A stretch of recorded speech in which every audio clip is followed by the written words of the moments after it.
The Advocacy Scheme really started as a result of the very deep commitment across YCEDE for co-creation with our students.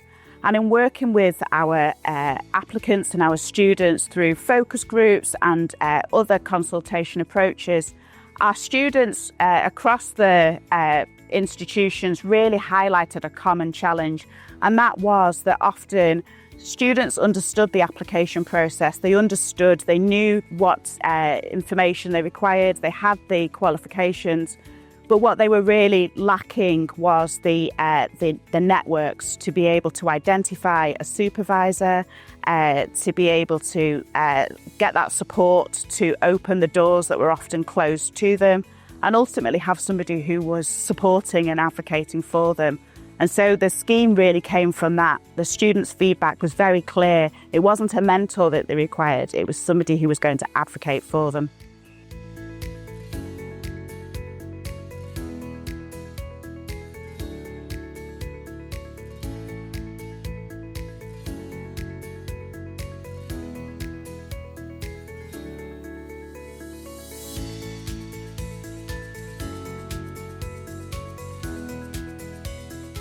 I was the first in my family to pursue a PhD, so I found that was just a very dark process for me. I didn't know how I was supposed to kind of choose a topic, how I was supposed to kind of organize the different stages of the PhD process, what happens throughout these 3 years of a PhD, and also kind of that relationship with myself and my supervisor. I think it was because I had done my master's here that they were familiar with me that helped me to broach that. But in a lot of cases, students don't have that relationship. And so it makes it even harder for them, particularly because PhDs are just analogous things without any kind of real, unless you're into it, and when you're into it you get a bit more clarity, but until you get there it's very, very analogous and very dark of a process. I wanted to be involved in the Advocacy Scheme because I recognised that PhD research is not particularly diverse. There are a lot of people I think could be doing PhDs who are very talented who are not doing PhDs, and I thought I could bring to bear my experience in postgraduate research in various guises, including being a supervisor, and help them through the process. And the mentoring helps give them the confidence that they can do a PhD, and it also allows you to guide them through the PhD application process.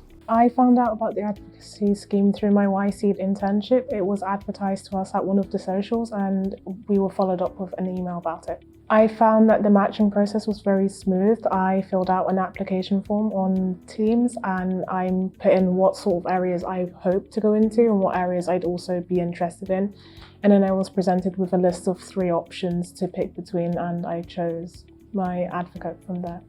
We discuss with the applicants, we just go through the application process. So initially it's just get to know the applicant, find out what they've done in terms of their qualifications, what the other experience they have that is relevant to doing a PhD, and we help them develop a CV that they can use in applications, which brings forward the key information that PhD recruiters are looking for.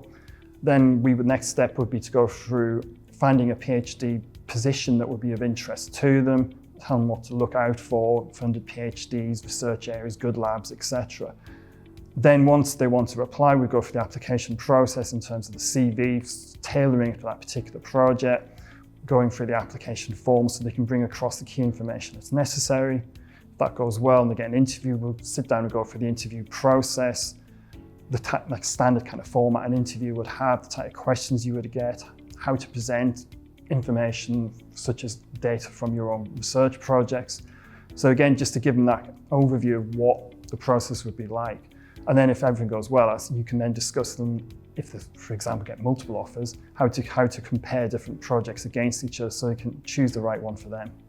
Yeah, I'm not an academic. I don't live in that world. And, when I read the articles and journals, it just feels like another language. And so having been on the programme and the Advocacy Scheme, it's given me the confidence that I can be part of this world.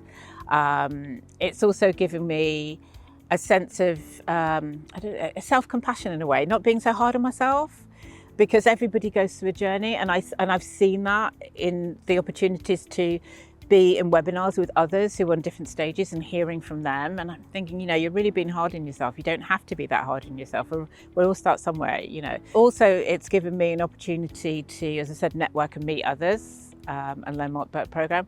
And then, I submitted my application. What we're hoping is that the legacy of the Advocacy Scheme is that we have encouraged people who thought that a PhD wasn't for them, and we've encouraged them to think, actually, this is something I can do and I know how to do it.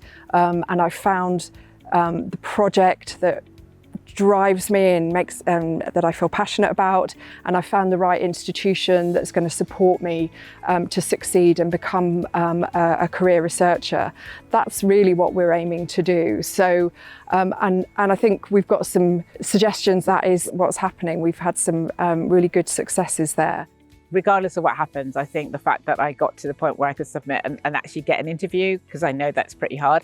And as somebody who is non-traditionally academic, I'm self-employed, I'm constantly being told every time I'm in these spaces that I'm a unicorn, I'm different. And so to be able to get an interview and to have 2 supervisors lined up who really believe in what I'm doing, that is just brilliant.